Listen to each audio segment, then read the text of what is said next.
This is Happiness Solved with America's happiness coach, Sandee Scarlatta.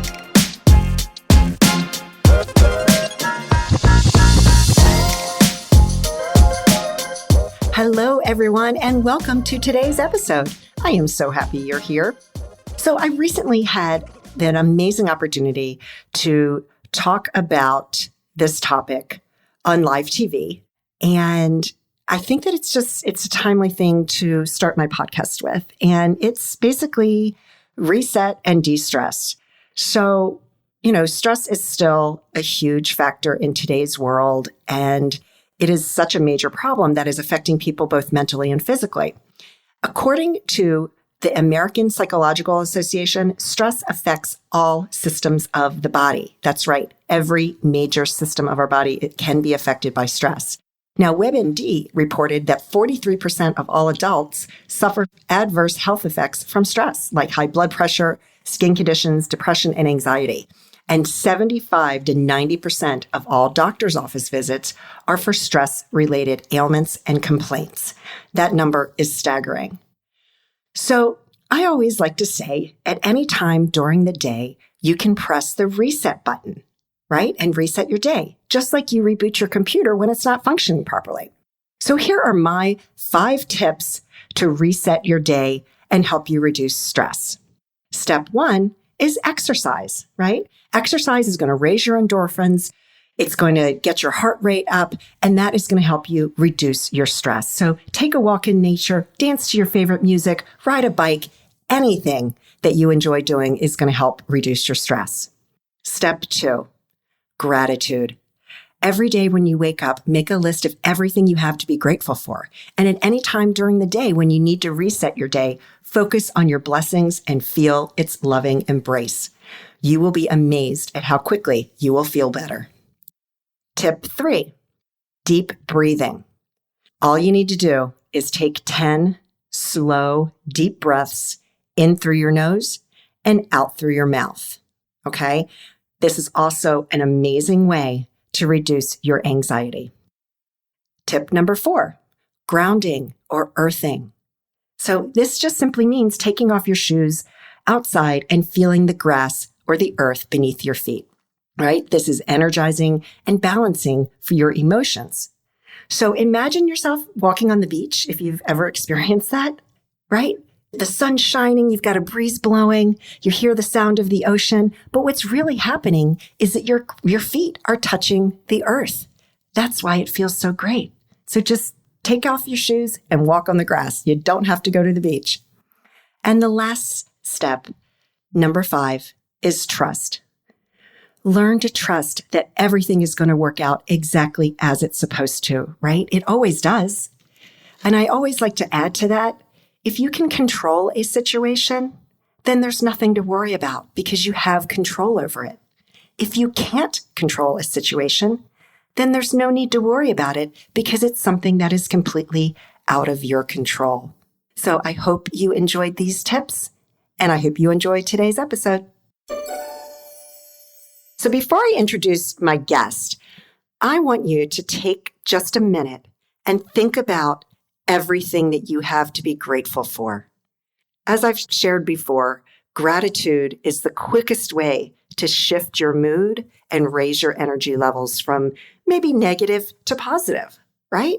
Life is too short to be holding on to any sort of, negative feelings and whatnot. And when you start to focus on everything that you have to be grateful for, it's as if by counting your blessings, you just feel this loving embrace that feels amazing. And it is so quick and easy to do.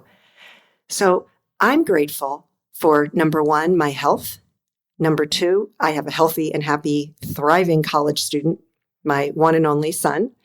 And 3, I am so happy that you are continuing to support me and listen to my podcast. So thank you so much. I am just eternally grateful for all of you out there. So today's guest is Emma G. Rose. Emma is about to publish her 4th novel. Technically, it's young adult fiction, and she's going to tell us all about these books and give us an insight into the 4th one. And She also shares just a pretty amazing story of how she got to this point. So I hope you enjoy the interview. Hello, Emma. How are you today? I'm well, Sandee. How are you? I'm doing great. And I'm so happy to finally be speaking with you since our mutual friend, Lynette, introduced us over email.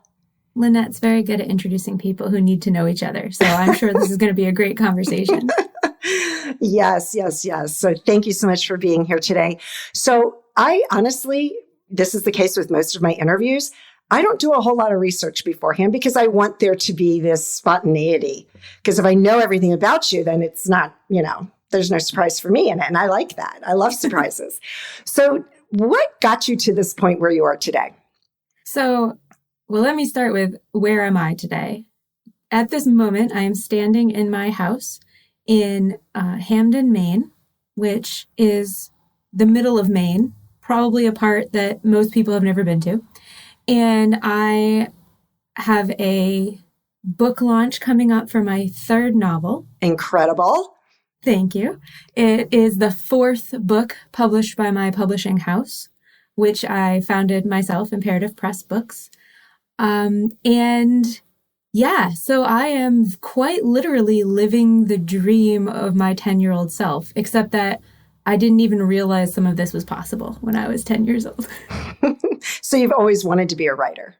Always. Since I first realized that books were written by people and not by, magic, I knew that writing was the thing I wanted to do, even when sometimes I was told that it wasn't really a possible thing to make a living doing. I did find a way.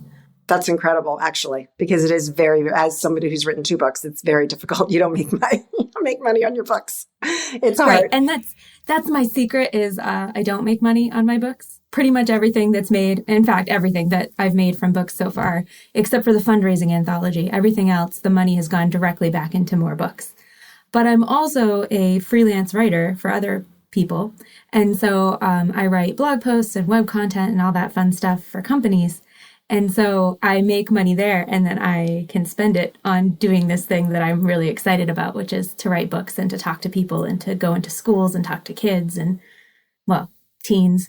And someday I'd like to make enough money for that to be the only thing I do. But for now, I'm doing 2 things and it's a lot of fun and it keeps me going. Yeah.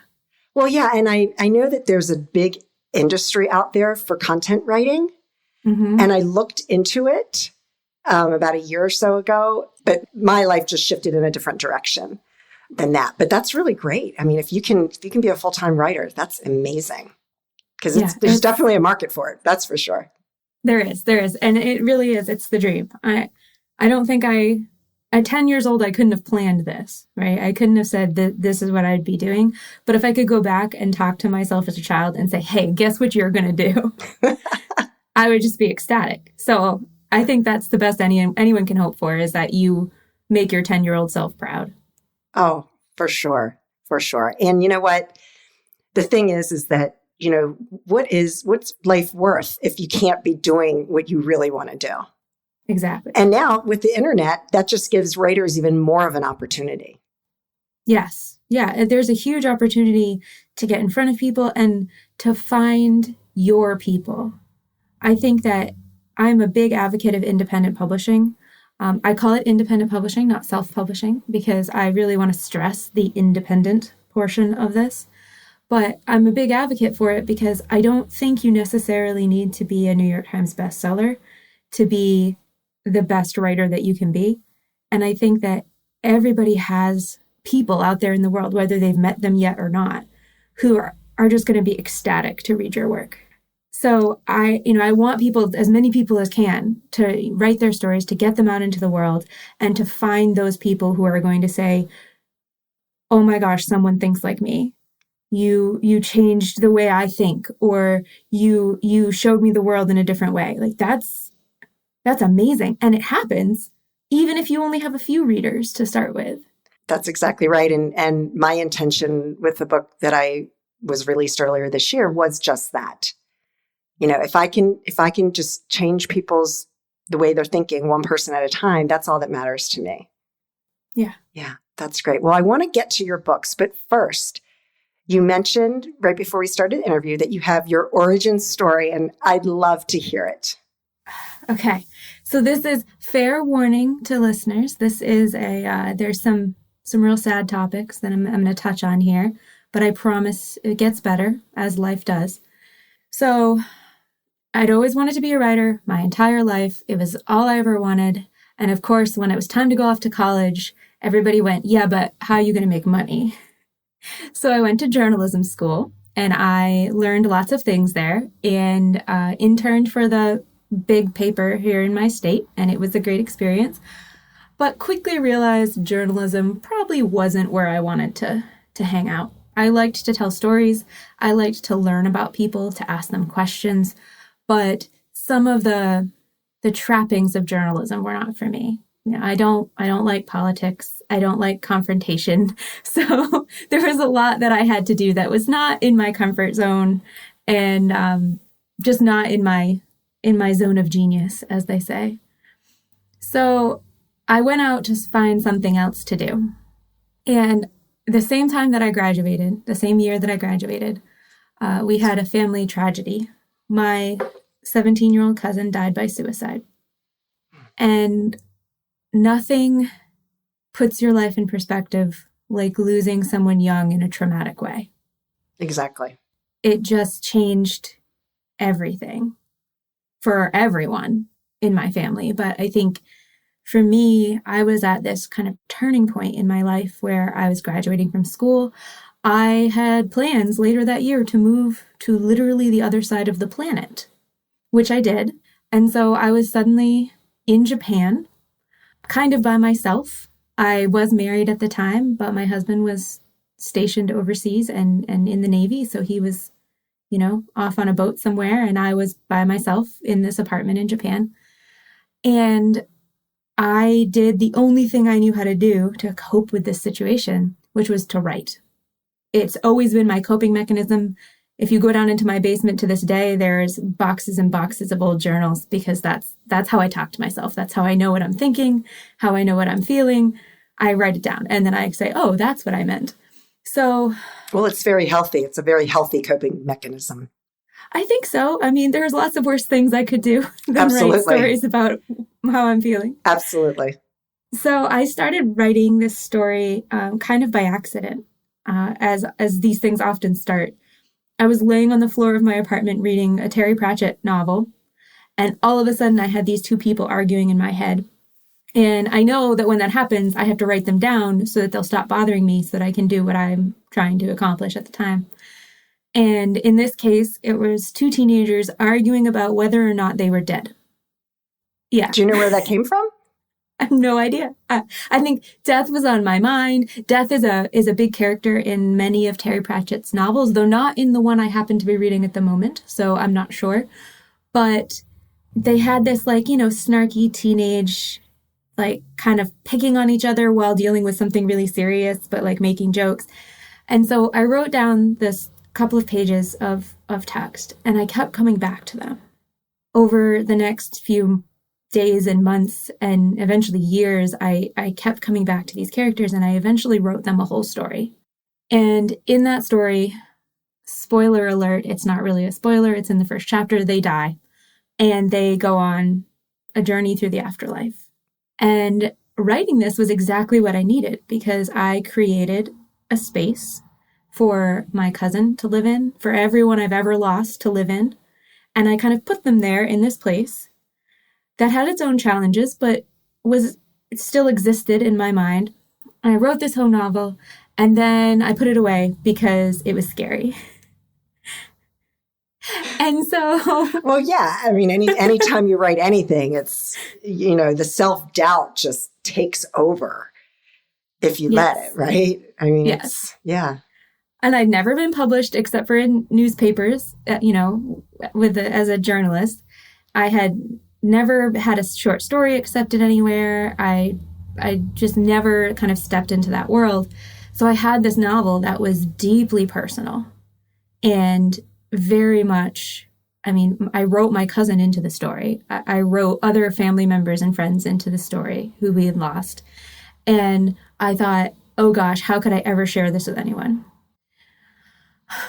But eventually, I returned to the United States and then returned to Maine, and then kind of came around to this idea that I really did want to publish this because the people that I shared it with within my family, my friends, all said, people need to hear this story. People who have lost someone need to hear this story.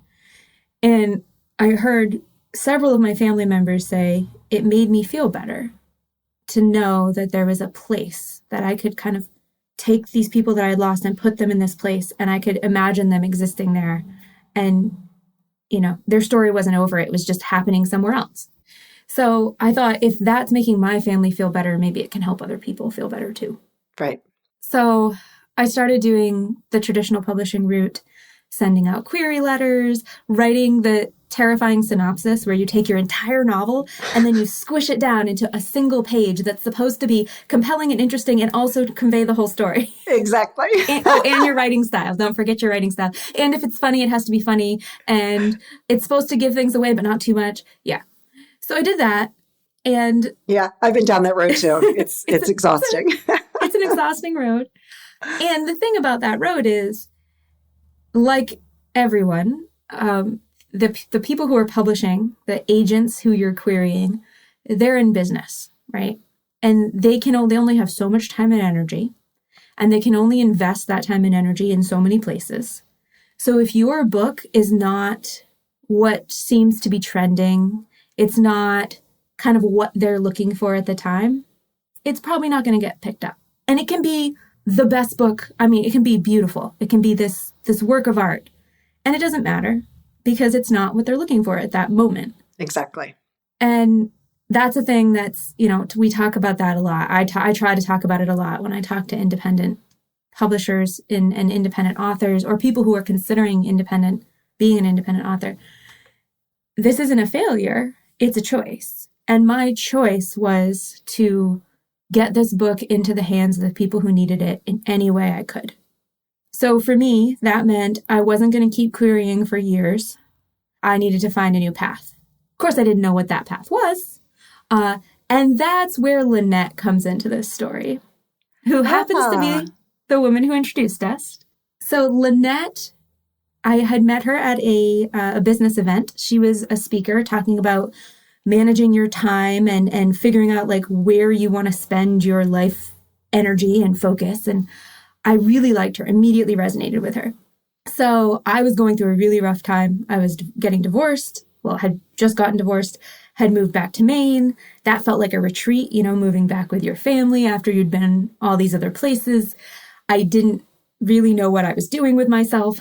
So I had started really focusing on my freelance work. That had been kind of a side thing that I was doing. And I started really focusing on it because suddenly that was the only way I had to make a living.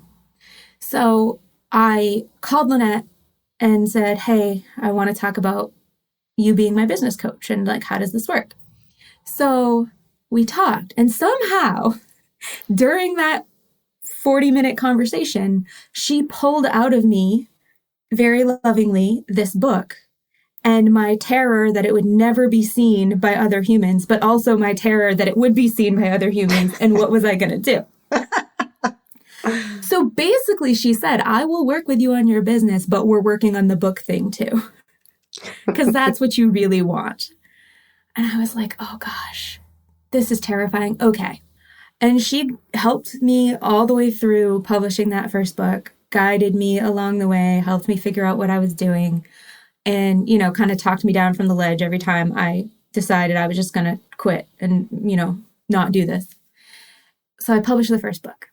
And I can honestly say that conversation changed my life.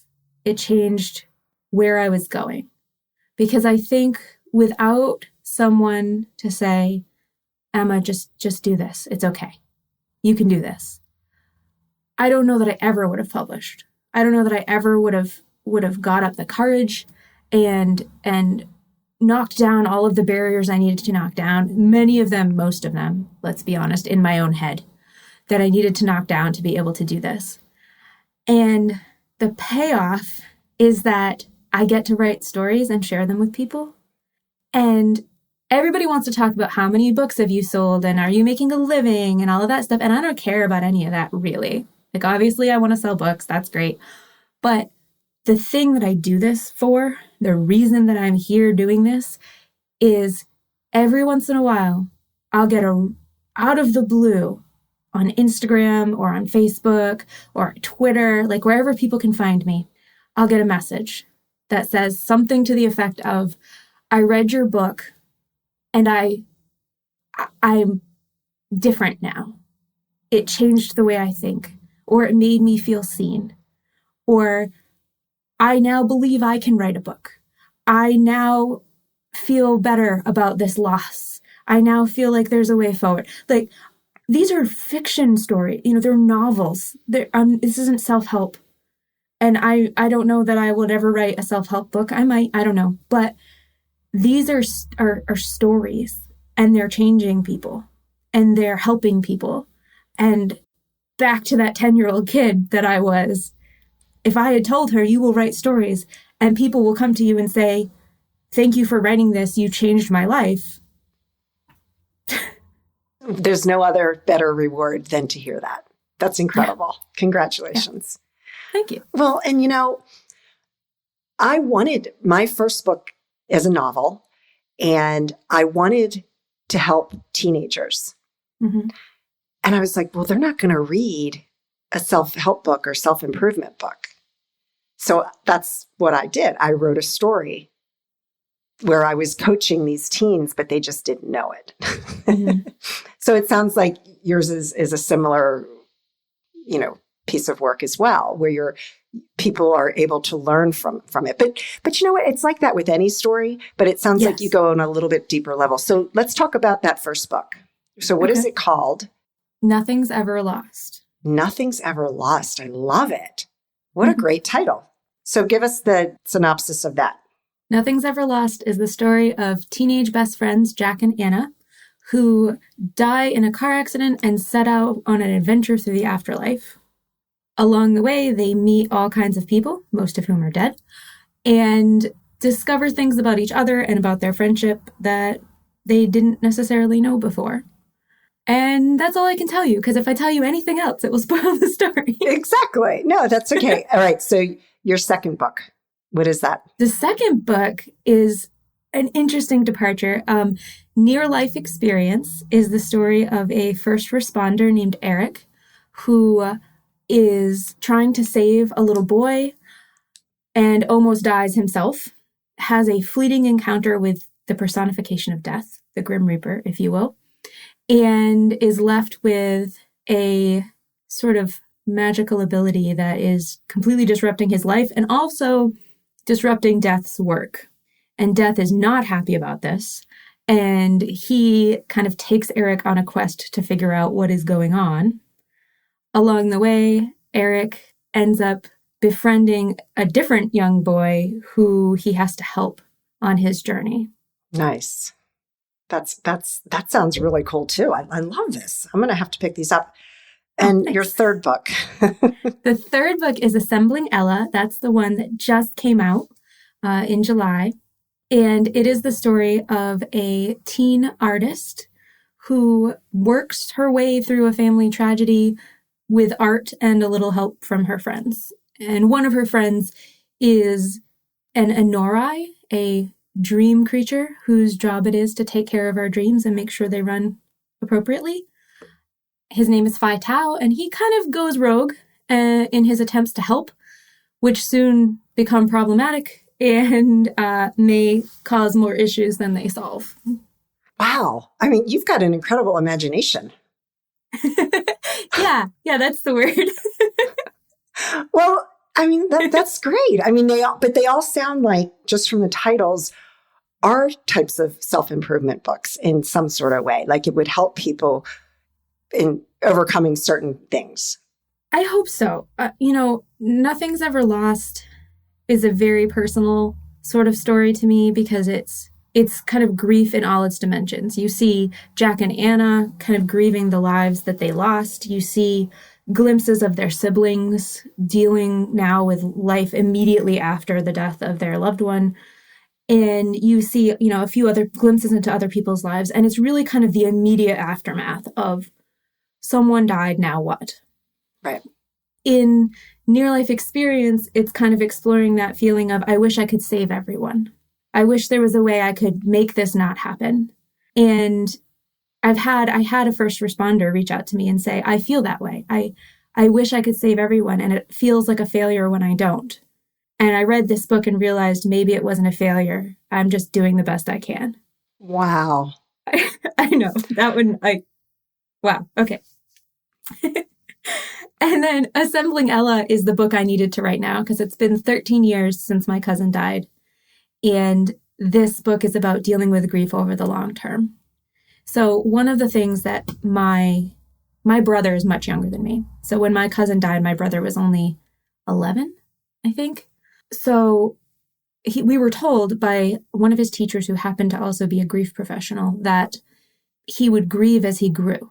And that as he matured and as he got older, he would kind of go through the grief process again and again and again. And I responded very violently to that idea. I said, that's stupid. No, that's not true. Because I didn't want it to be true, right? I didn't want to believe that my brother would keep grieving. But the interesting thing is it's absolutely true. And it's true for everyone, I think. I was 20 and I still go through these cycles where different milestones.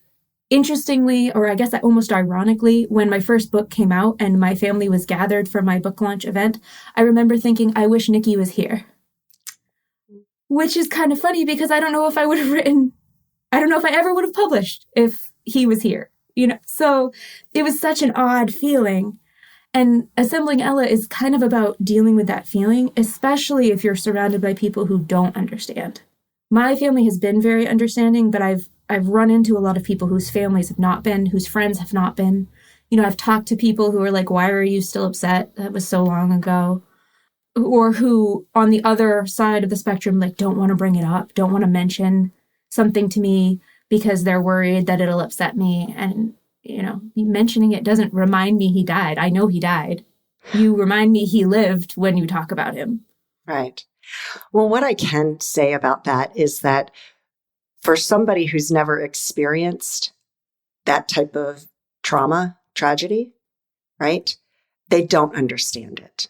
Okay. Right. They can't relate to that. And I have very firsthand experience with that because when I was 12 years old, my older brother died. And that changed my life forever. Now it's been 42 years since he died.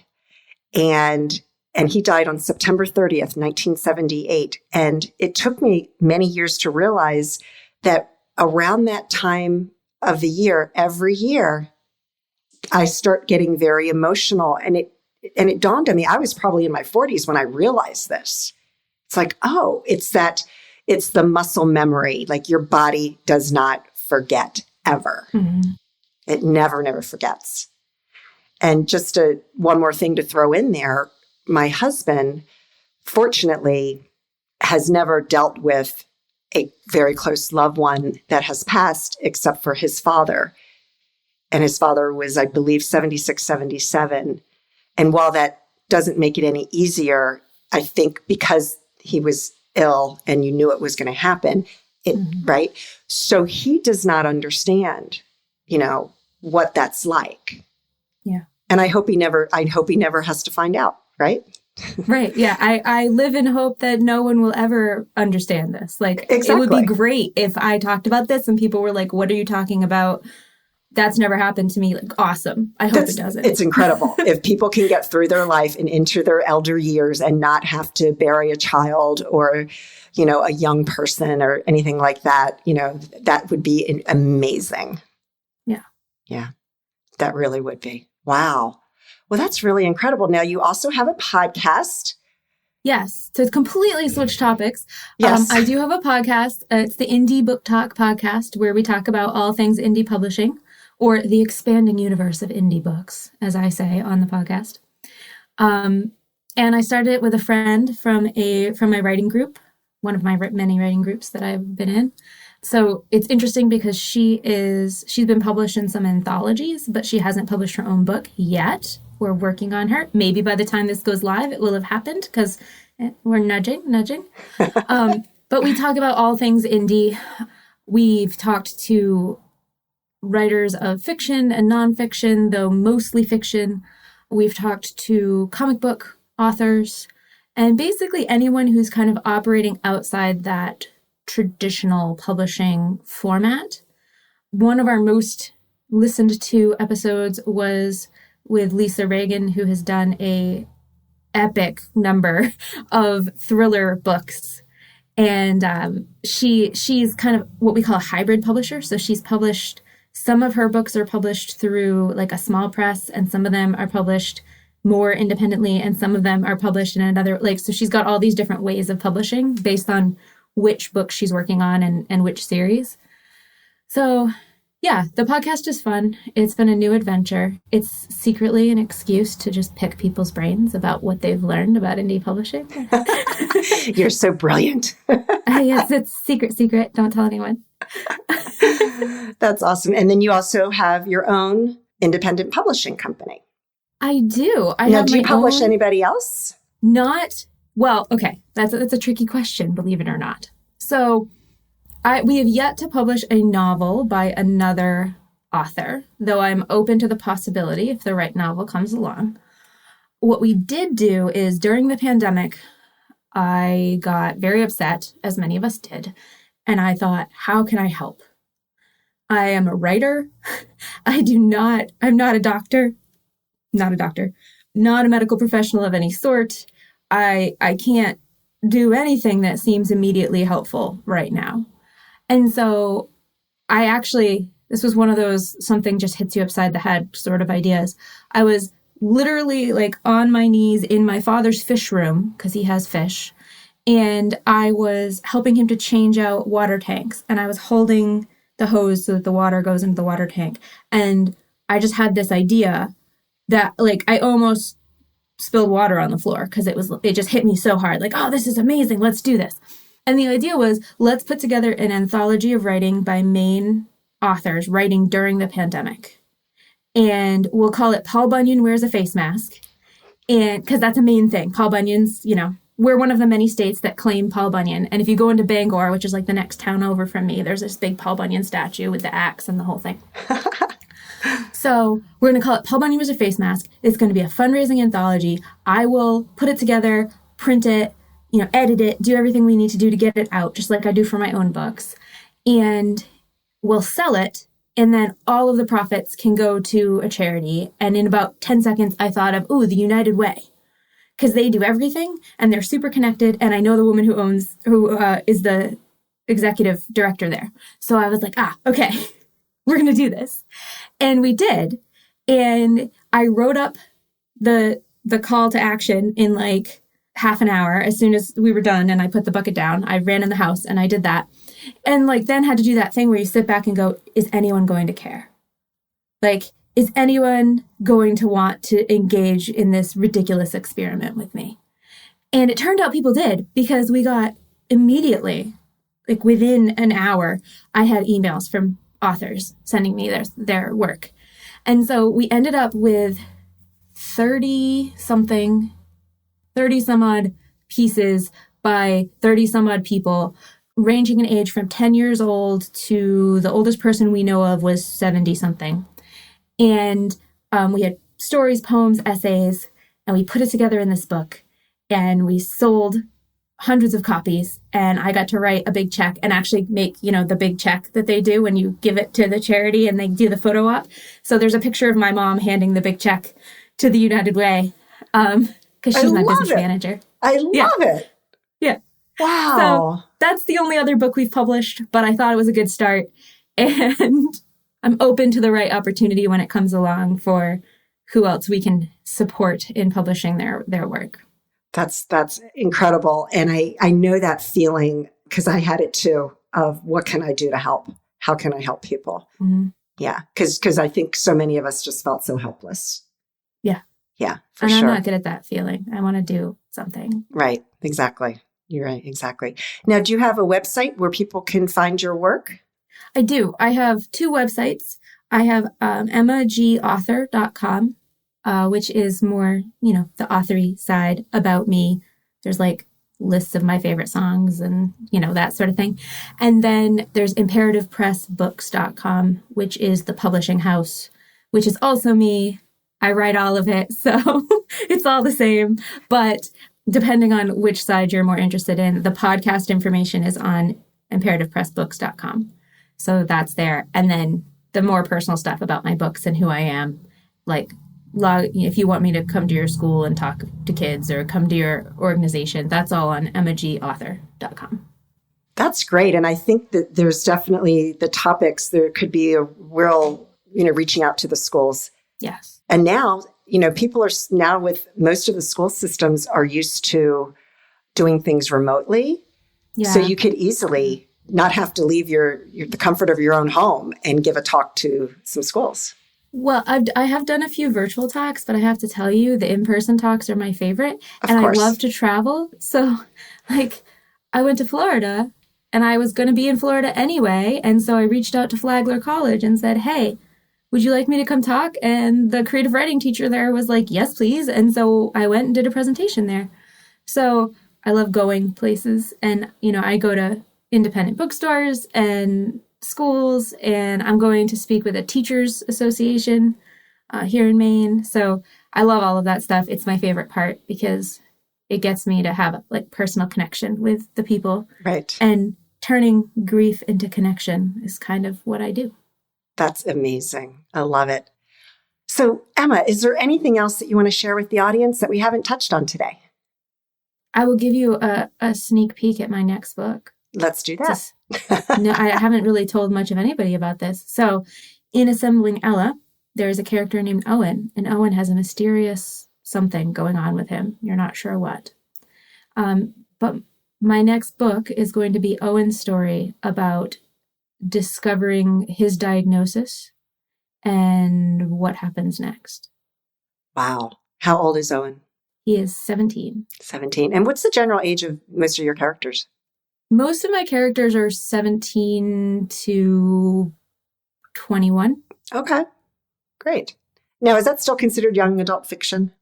Yeah, it gets really muddy around there. Yeah. But yeah, I mean, if your characters are under or 21 or under, it's probably young adult. But really, more importantly, are the themes that you're addressing. So I'm addressing a lot of themes about friendship, about, big life events and coming of age, as we used to call it in high school, the coming of age story. So everything I write would be considered young adult or possibly new adult, if you've ever heard of that kind of emerging genre, which is new adults like you just went to college. Now what? It's that age range. Oh, okay. No, I haven't. I love to read, and I'm just so busy that it's hard to find the time. For me, that's my biggest obstacle with reading. Yeah.